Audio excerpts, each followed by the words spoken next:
भगवान के अद्भुत और अनंत चरित्र हैं। अब तुम बताओ, तुम क्या सुनना चाहते हो? राजा परीक्षित ने हाथ जोड़ करके कहा, प्रभु मैंने सुना है भगवान का नाम दीन बंधु है, तो क्या भगवान ने कभी किसी दीन को भी बंधु बनाया? क्या कभी किसी दीन पर भी कृपा की? राजा परीक्षित के ऐसा कहने पर भगवान सुखदेव को सुदामा जी की याद आ गई। कहा, हाँ हाँ राजन, भगवान कैसे दीनों पर कृपा करते हैं, इसकी कथा सुनो। कृष्णस्यासीत् सखा कश्चित् ब्राह्मणो ब्रह्मवित्तमः विरक्तेन्द्रियार्थेषु प्रशांतात्मा जितेन्द्रियः। सुदामा जी महाराज भगवान के बचपन के मित्र हैं, ब्राह्मण हैं, और ब्राह्मण ही नहीं, ब्राह्मणों ब्रह्मवित्तमः, ब्राह्मणों में भी अग्रगण्य हैं। सुदामा जी महाराज ज्ञानी हैं, विद्वान हैं, भगवान के चरणों के भक्त हैं। लेकिन सुदामा जी की जो पत्नी है उनका नाम है सुशीला, और सुशीला जी थोड़ी सी दरिद्र है।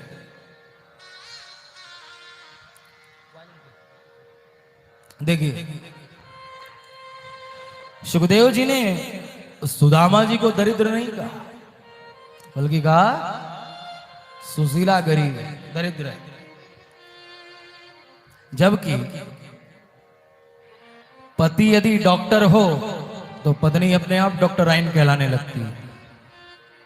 पति यदि मास्टर हो तो पत्नी भले एक अक्षर न पढ़ा लेकिन मास्टराइन कहलाने लगती है। ऐसे ही सुखदेव जी ने सुदामा जी को तो खूब सुंदर सुंदर विशेषताओं से विभूषित कर दिया, जितात्मनः प्रशांत आत्मा, और सुशीला जी को दरिद्र कह दिया। क्योंकि सुखदेव जी की दृष्टि में दरिद्र वो नहीं है जिसके पास धन नहीं है, बल्कि सुखदेव जी की दृष्टि में दरिद्र वो है जो अपने जीवन में असंतुष्ट है। हृदय में धन प्राप्ति की कामना है, जिसकी बहुत अधिक इच्छाएं हैं, वास्तव में वही दरिद्र है।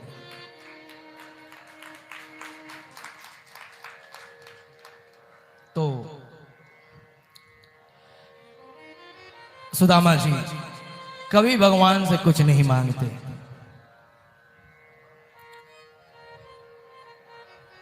पति यदि पत्नी के सारी इच्छाओं को पूरी करे तब पत्नी पति की सेवा करे, ये कोई बड़ी बात नहीं है।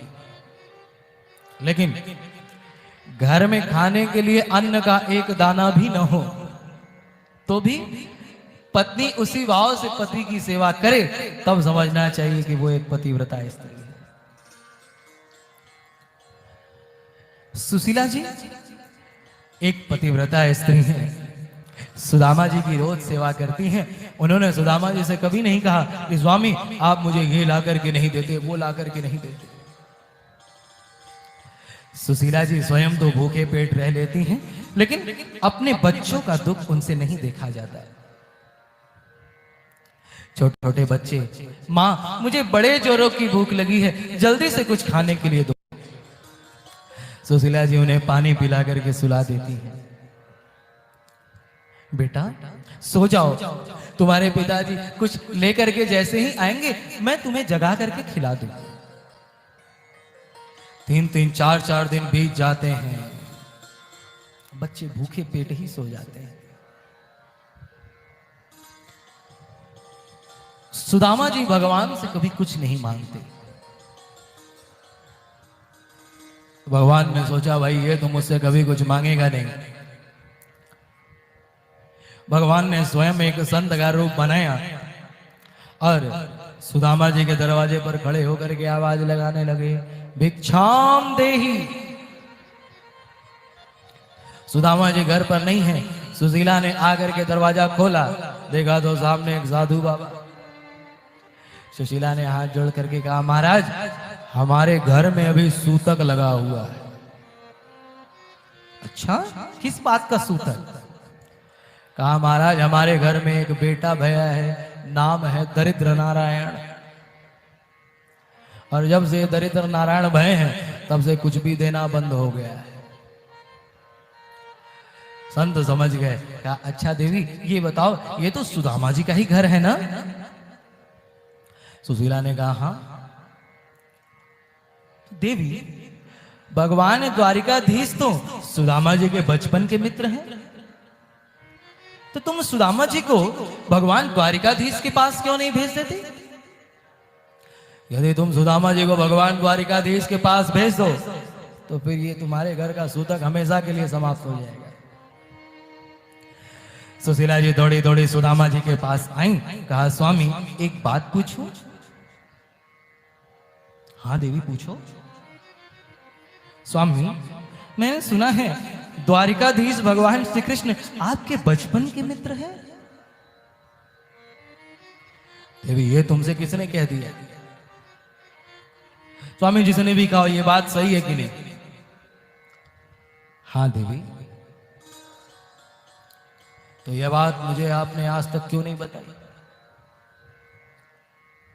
कहा देवी ये बात मैं किसी से नहीं बताता, क्योंकि यदि किसी से भी मैं कहूं कि भाई द्वारिकाधीश मेरे मित्र हैं तो क्या कहेगा?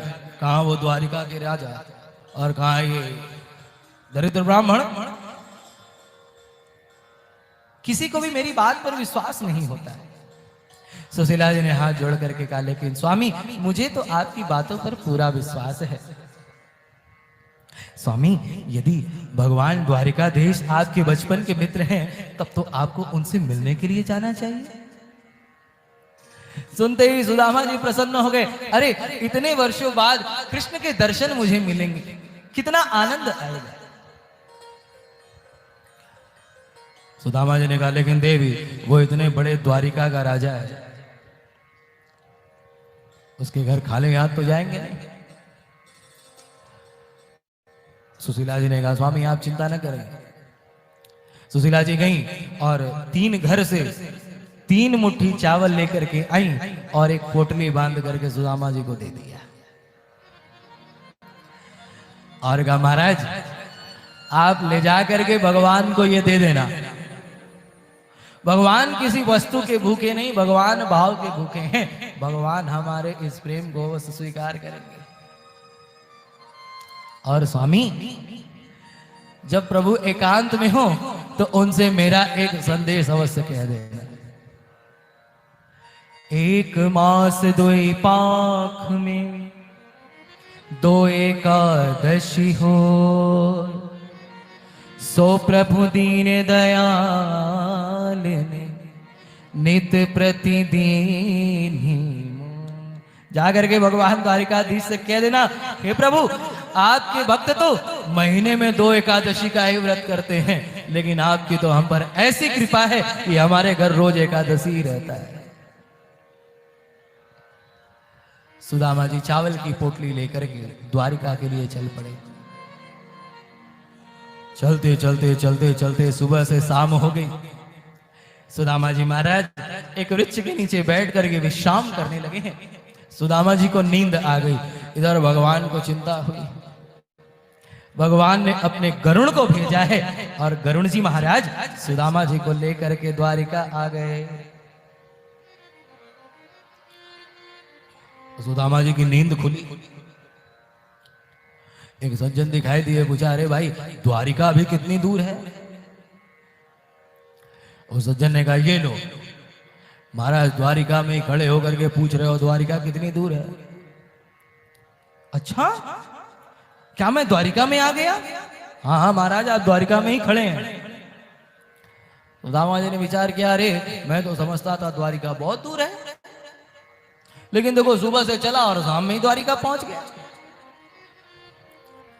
अच्छा भैया यदि ये द्वारिका है तो ये बताओ यहां हमारा कन्हैया कहाँ रहता है? उसने कहा कन्हैया? कौन कन्हैया? अरे कोई मकान नंबर कोई पता कुछ तो बताओ, इतने बड़े द्वारिका में कहाँ कन्हैया? कौन सा कन्हैया? सुदामा जी ने कहा भैया इतना तो नहीं जानते, हाँ ये पता है कि उसका पूरा नाम है कृष्णचंद्र। जैसे ही उसने सुना कहा अरे राम राम तुम्हारा दिमाग खराब है क्या? अरे जानते नहीं वो कौन है? अरे वो इस पूरे द्वारिका के राजा हैं। यहां उनका नाम बड़े ही सम्मान के साथ लिया जाता है, श्री श्री 1008 राजाधिराज महाराज श्री कृष्णचंद्र आनंद। सुदामा जी ने सुना कि भाई इतना बड़ा नाम, अच्छा वो कहां रहते हैं? कहा यहां जितने भी महल दिखाई पड़ रहे हैं सब उन्हीं के हैं, चले जाओ। सुदामा जी विचार करते हैं इतने बड़े बड़े महल हैं, पता नहीं वो मुझे पहचानेगा भी कि नहीं। कहा चलो अब यहां तक आ गए हैं तो चल करके दर्शन कर ही लेते हैं, नहीं पहचानेगा तो वापस चले जाएंगे। विचार करते करते करते करते सुदामा जी महाराज माता रुक्मिणी के महल में प्रवेश कर गए। द्वारपालों से कहा भैया जाकर के महाराज से कह दो कि उनसे मिलने के लिए उनके बचपन का मित्र सुदामा आया है। द्वारपाल दौड़े दौड़े भगवान के पास आया, आकर के कहा प्रभु इस सेवक को द्वारपाल बने सेवा करते हुए न जाने कितने वर्ष बीत गए, आपके दरबार में एक से एक विभूतियां आती हैं, लेकिन प्रभु जैसी विभूति आज आपके दरवाजे पर खड़ी है ऐसी विभूति आज के पहले कभी नहीं आई। अच्छा क्या बात है? शीस पगार झगातन में, प्रभु उसके सिर पर पगड़ी नहीं है।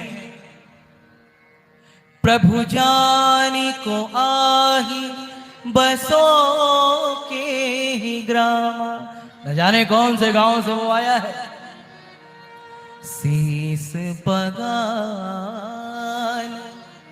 झगातन पे,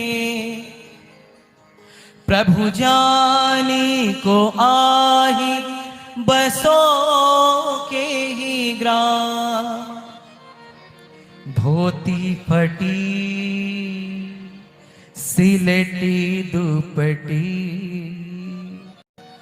अरु पाए उपाय की शाम।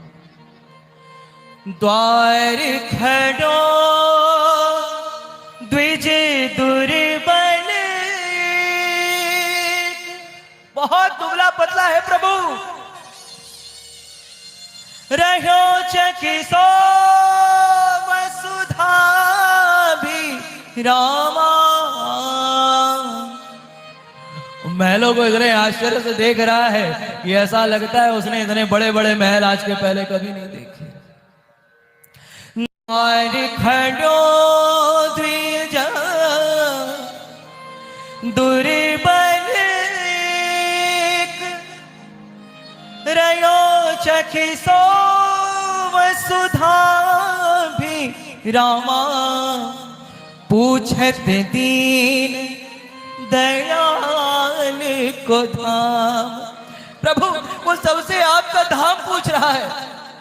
पूछत दीन दयाल को धाम, अच्छा और बतावत आपने नाम सुदामा। प्रभु वो अपना नाम सुदामा बता रहा है। भगवान ने जैसे ही सुदामा सुना है सिंहासन से कूद पड़े हैं। सारी सभा आश्चर्यचकित होकर के देख रही है। अरे प्रभु के दरबार में इतने बड़े बड़े ऋषि महर्षि आते हैं, इतने बड़े बड़े देवता आते हैं, लेकिन प्रभु आज तक किसी के स्वागत के लिए ऐसे विकल होकर के नहीं दौड़े हैं। आज ये कौन आने वाला है? सारी सभा आश्चर्यचकित होकर के देख रही है कौन आने वाला है। भगवान सिंहासन से कूद पड़े हैं। भगवान का मुकुट कहीं गिरा है, भगवान का दुपट्टा कहीं गिरा है, भगवान नंगे पांव सुदामा सुदामा सुदामा कहते हुए दौड़ पड़े। सुदामा जी दरवाजे पर खड़े खड़े विचार करते हैं, इतने वर्ष बीत गए, पता नहीं मुझे पहचानेगा भी कि नहीं।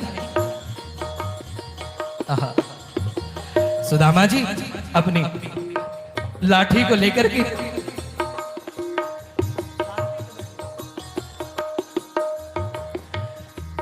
मुड़ करके वापस जाने लगे हैं। पता नहीं आएगा भी कि नहीं, पता नहीं मेरा नाम भी पहचानेगा कि नहीं। सुदामा जी पीछे घूम करके जाने लगे हैं। इधर भगवान सुदामा सुदामा सुदामा मैं आ गया, ऐसे भगवान विकल होकर के आंसू बहाते हुए दौड़ रहे हैं। सारे सभा के लोग भगवान के पीछे पीछे दौड़ रहे हैं। अरे ये कौन आने वाला है? माता रुक्मिणी को आश्चर्य हुआ। सारी रानियां एक दूसरे का मुंह देखने लगी, ये कौन विलक्षण पुरुष आ रहा है भाई, जिसके लिए स्वयं भगवान इतने व्याकुल होकर के दौड़ रहे हैं।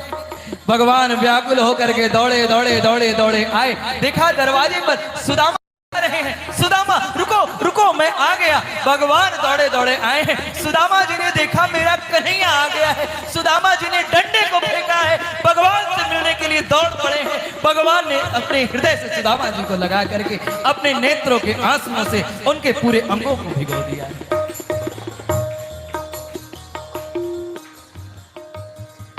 दोनों मित्र एक दूसरे को पकड़ करके खूब देर तक रोए। द्वारिका के लोग आश्चर्यचकित होकर के देख रहे हैं, ये कौन है?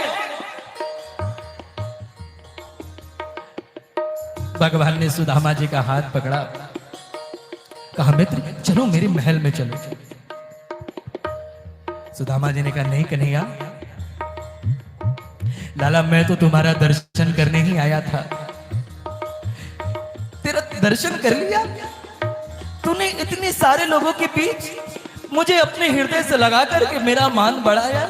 कन्हैया अब मैं महल नहीं जाऊंगा, लाला मुझे वापस जाने दे। भगवान ने कहा ऐसे कैसे वापस जाने दे? सुदामा जी का हाथ पकड़ा है, लेकर के अपने महल में आए। सुदामा जी को अपने सिंहासन पर बैठाया है। सारी सभा उठ करके खड़ी हो गई। सब देख रहे ये कौन है? भगवान ने सुदामा जी को अपने सिंहासन पर बैठाया है और स्वयं उनके पैरों के पास बैठ करके अपने पीतांबर से उनके पैरों को झाड़ने लगे हैं। वो जो धूल लगी है, जो कांटे लगे हैं, उसे प्रभु अपने पीतांबरी से साफ कर रहे हैं। भगवान की आंखों में आंसू हैं। सहलाते सहलाते सहलाते भगवान की दृष्टि सुदामा जी के तलवे हैं उस पर पड़ी। देखा सुदामा जी के पैरों में कांटे गड़े। भगवान ने सुदामा जी के पैरों में कांटे देखे हैं। भगवान अपने दांतों से ही सुदामा जी के पैरों के कांटों को निकालने लगे।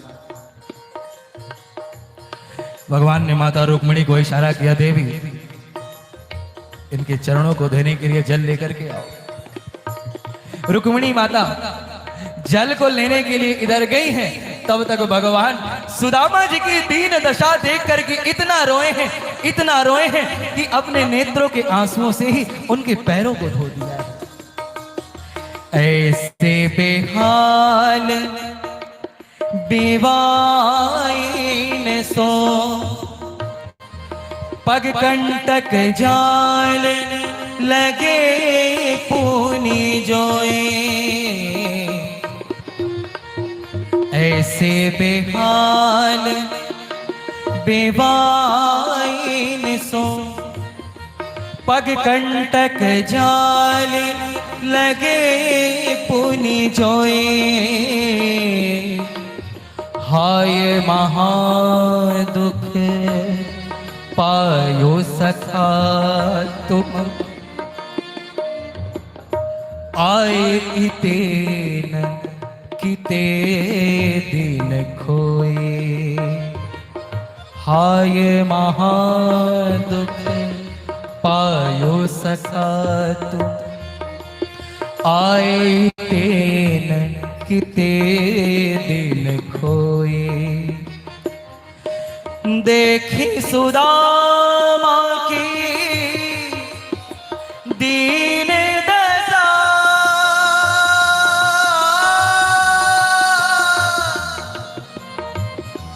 देखी सुदामा की दीन दशा, करुणा करके करुणा निधि रोए। पानी परात को हाथ छियो नहीं, पानी परात को हाथ छुयो नहीं। नैनन के जल से पग धोए, नैनन के जल से पग धोए।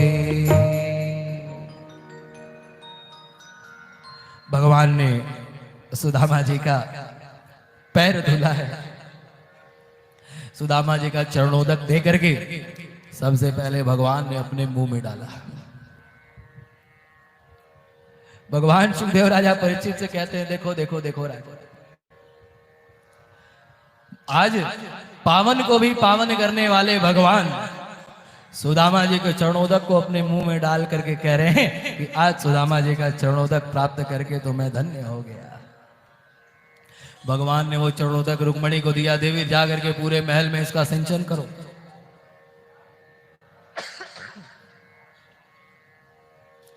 भगवान सुदामा जी को लेकर के आए हैं और सुंदर सुंदर वस्त्र पहना करके उन्हें अपनी सैया पर सुलाया और स्वयं बैठ करके सुदामा जी के चरण दबाने लगे।